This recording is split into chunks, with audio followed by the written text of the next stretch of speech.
Se você achava que a barbárie humana já havia chegado ao seu limite, saiba que sempre pode piorar. Entenda como ricos usavam civis de alvo para suas brincadeiras e como o Estado foi cúmplice dessa carnificina. Este é o Visão Libertária, sua fonte de informações descentralizadas e distribuídas. Ajude a propagar as ideias de liberdade. Deixe o seu like e compartilhe com seus amigos. Um artigo seu pode virar vídeo aqui também, sabia? Este artigo foi escrito por Sopa de Letrinhas, revisado por Gordinho Caipira e será narrado por mim, Djalma Guedes. O Ministério Público de Milão abriu uma investigação sobre um caso que parece pertencer a um filme de terror ou aos pesadelos mais obscuros da humanidade, mas que aparentemente aconteceu de verdade. Turistas ricos vindos da Itália e de outros países teriam pago entre 80 a 100 mil euros, ou o equivalente a até 610 mil reais, às milícias sérvias para atirar em civis durante o cerco de Sarajevo entre 1992 e 1996. Pessoas abastadas, empresários respeitáveis, donos de clínicas médicas, transformaram o sofrimento humano em diversão de fim de semana. E depois voltavam para casa como se tivessem feito apenas um safari na África.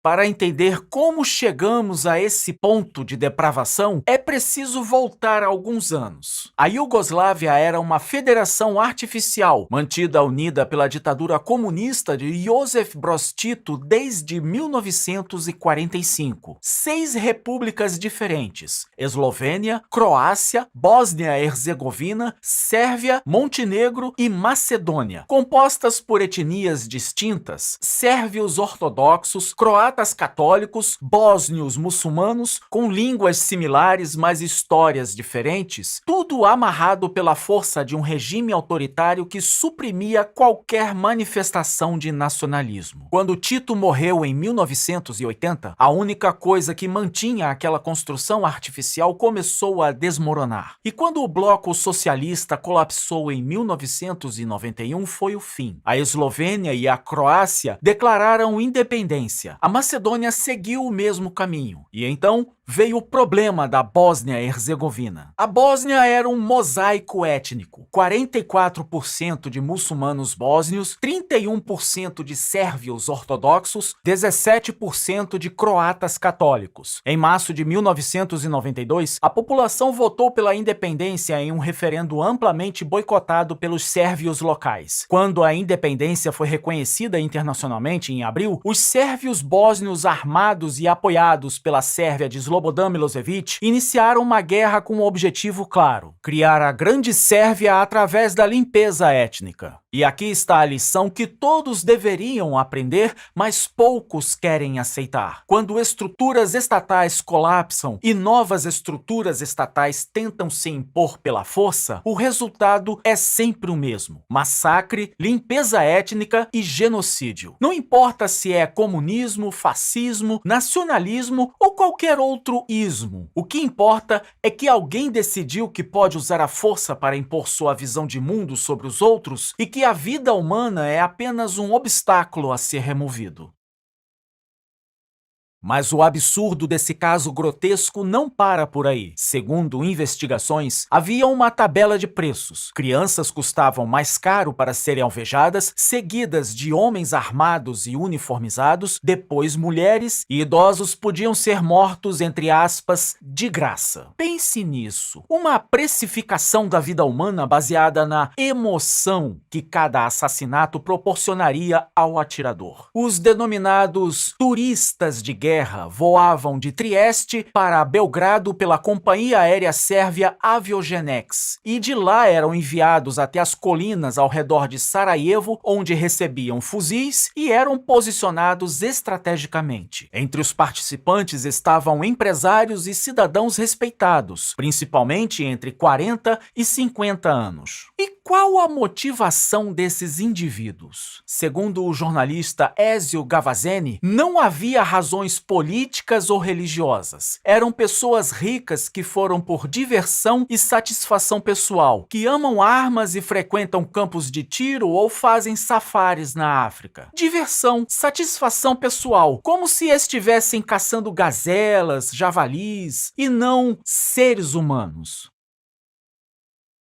Para entender a dimensão dessa barbárie, é preciso contextualizar o inferno que foi o cerco de Sarajevo. O cerco durou 1.425 dias, de abril de 1992 a fevereiro de 1996, sendo o mais longo da história da Guerra Moderna. A Guerra da Bósnia durou mais de 3 anos e causou cerca de 200 mil vítimas, entre civis e militares, e 1,8 milhão de deslocados. Durante o cerco, mais de 11.500 pessoas foram mortas em Sarajevo, incluindo centenas de crianças. A cidade, localizada em um vale, ficou completamente vulnerável a franco-atiradores sérvios posicionados nas montanhas ao redor. De acordo com cálculos da Unicef, 65 mil das 80 mil crianças da cidade, 40% da população infantil, foram alvejadas diretamente por snipers. Os nomes das crianças assassinadas estão gravadas em um memorial no centro de Sarajevo. Uma lembrança permanente de que a crueldade humana não tem limites quando o Estado de Direito colapsa e o mal pode operar livremente. Mas o cerco de Sarajevo, por mais terrível que tenha sido, não foi o pior crime daquela guerra. Em julho de 1995, forças sérvio-bósnias, sob o comando do general Ratko Mladic, atacaram a, entre aspas, área segura de Srebrenica, declarada assim pela ONU, e em pouco mais de uma semana, mais de 8 mil homens e meninos muçulmanos bósnios foram sistematicamente executados. Foi o maior massacre em solo europeu desde o Holocausto, e tanto o Tribunal Criminal Internacional para a ex-Iugoslávia quanto a Corte Internacional de Justiça classificaram os eventos como genocídio. Mladic entrou em Srebrenica e declarou diante de jornalistas: "Damos esta cidade à nação Sérvia. Chegou a hora de nos vingarmos dos turcos nesta região." E a vingança veio na forma de execuções em massa, deportações forçadas e o desaparecimento sistemático de uma população inteira. Posteriormente, comandantes sérvios tentaram encobrir os crimes exumando corpos de valas comuns primárias e os enterrando de novo em locais remotos, dificultando a identificação das vítimas. Até hoje, famílias buscam os restos mortais de seus entes queridos.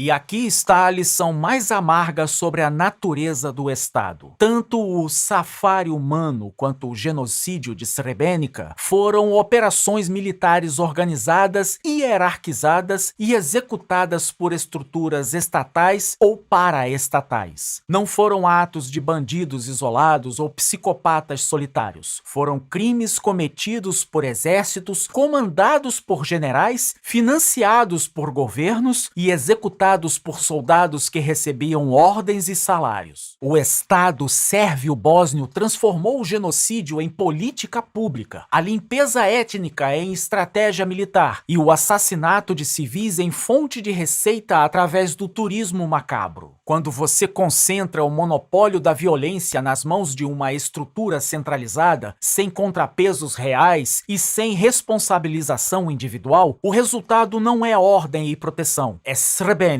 É Sarajevo transformada em parque de diversões para sádicos endinheirados. O Estado não falhou em proteger seus cidadãos. Ele ativamente lucrou com o seu extermínio. E fez isso com a eficiência burocrática que só uma máquina estatal pode ter, com tabelas de preços, logística de transporte, acordos contratuais e sigilo operacional. Se isso não evidencia a natureza perversa do poder centralizado, nada mais o fará. O jornalista italiano Ezio Gavazzeni afirmou: "Estamos falando de pessoas ricas, com reputação, empresários que durante o cerco de Sarajevo pagavam para poder matar civis indefesos. Eles saíam de Trieste para a caçada humana e depois voltavam e continuavam suas vidas normais, respeitáveis aos olhos de todos. Aqui está o ponto central. Eles não eram soldados brutalizados pela guerra, não eram fanáticos ideológicos, não eram pessoas que haviam perdido a sanidade em meio ao caos. Eram cidadãos respeitáveis, que durante a semana cuidavam de suas empresas, atendiam pacientes, participavam de jantares sociais. E nas sextas-feiras, pegavam um avião para matar pessoas inocentes por diversão." Hannah Arendt, cunhou o termo banalidade do mal ao observar Adolf Eichmann durante o seu julgamento. Ela percebeu que o horror não vem apenas de monstros evidentes, mas de pessoas comuns que simplesmente escolhem fazer o mal sem questionamento moral. É exatamente o que vemos aqui. O mal trivializado, transformado em lazer, consumido como entretenimento.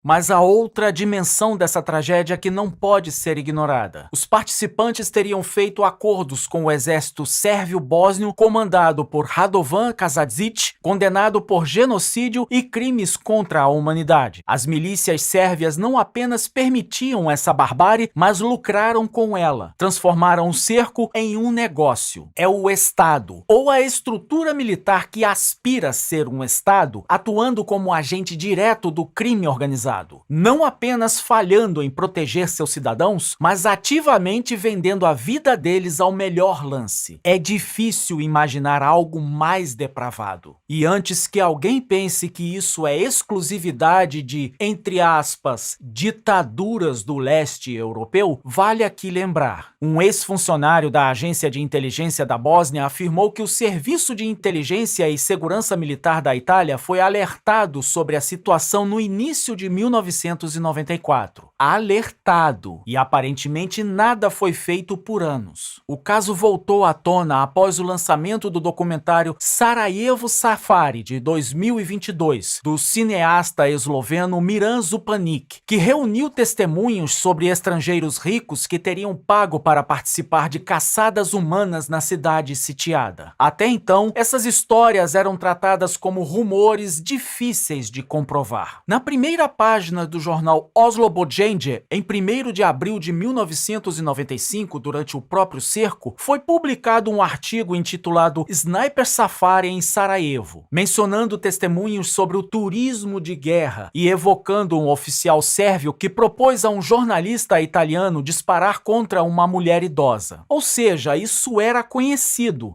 mas nada aconteceu durante décadas. Agora, o promotor Alessandro Gobis abriu uma investigação por homicídio voluntário agravado por crueldade e motivos abjetos, com base em denúncia apresentada pelo jornalista Ezio Gavazzeni e um relatório da ex-prefeita de Sarajevo, Benjamina Karić.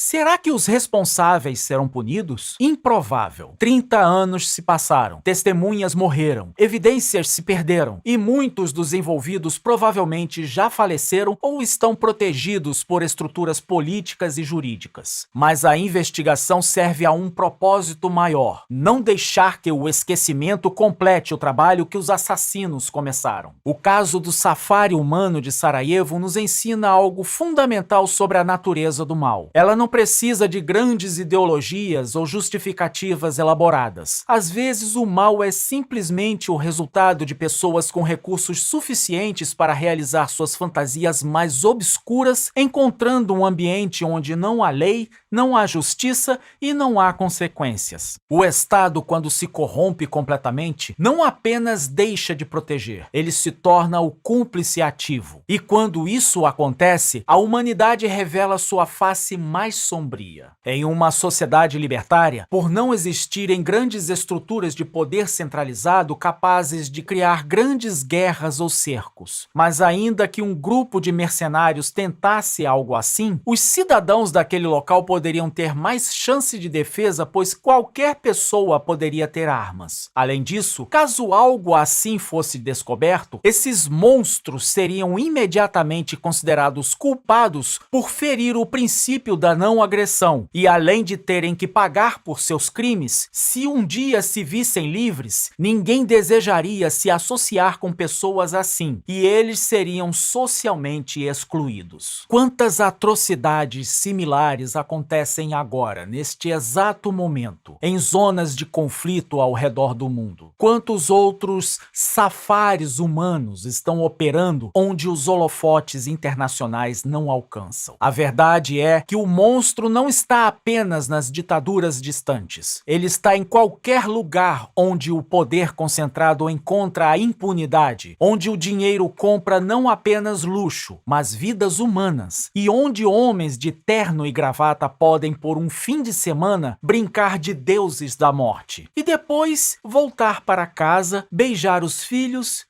e dormir tranquilos. Porque quando a justiça não alcança os culpados, o mal continua sendo apenas mais uma opção de lazer para quem pode pagar. E obrigado pela audiência. Esse é um canal colaborativo. Participe você também. Cadastre-se agora mesmo no nosso site visãolibertaria.com e envie seus artigos por lá. Os nossos colaboradores recebem recompensas em Bitcoin. Inscreva-se no canal e clique no botão da campainha para ser avisado de novos vídeos. Até a próxima!